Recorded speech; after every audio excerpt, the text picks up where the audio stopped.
L'hydroélectricité est la première des énergies renouvelables en France.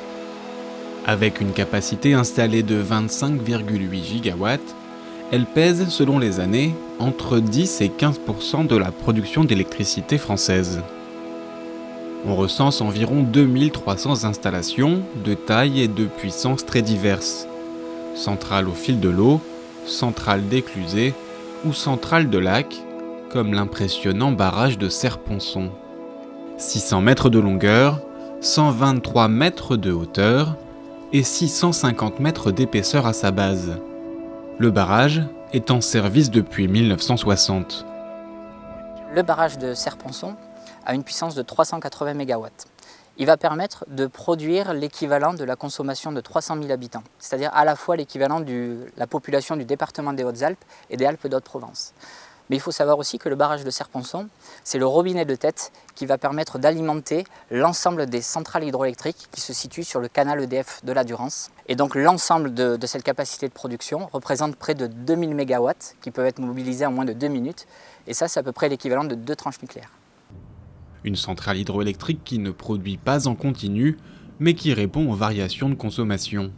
Une centrale de production hydroélectrique, elle, son rôle, ça va être de produire lorsque les besoins de consommation en France sont les plus importants. C'est-à-dire qu'elle va satisfaire les pointes de consommation sur le réseau en France. C'est une énergie qui est très réactive. En moins de 10 minutes, on peut démarrer un groupe de production.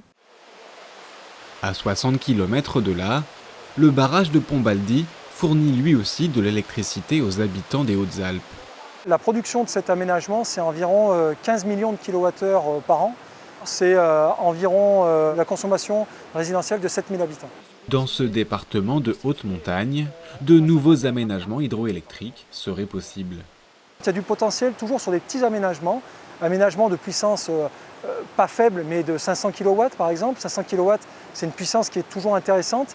Et si on multiplie ces aménagements invisibles, on va dire, avec des toutes petites retenues, de toutes petites prises d'eau en rivière, on peut toujours aménager encore quelques tronçons sur la région.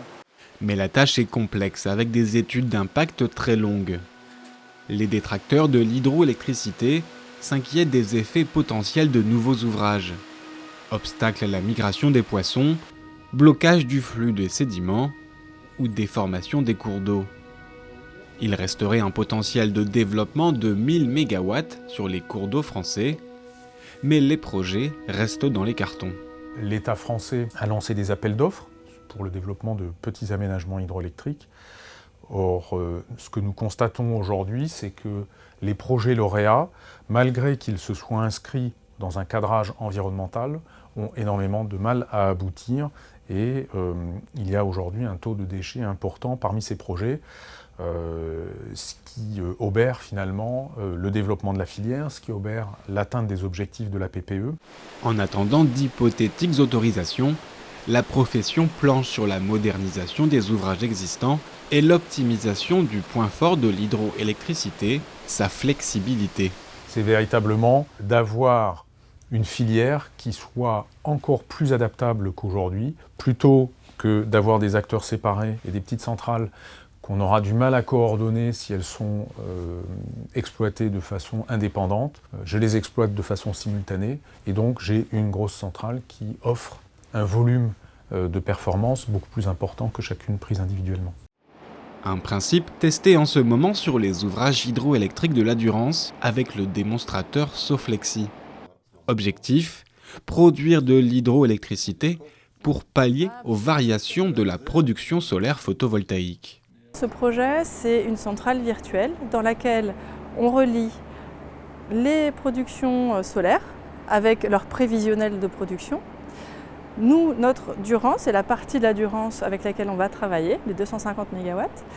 On réunit tout ça donc dans cette centrale virtuelle et en temps réel, on fait réagir nos ouvrages hydroélectriques pour compenser à la hausse ou à la baisse la production solaire.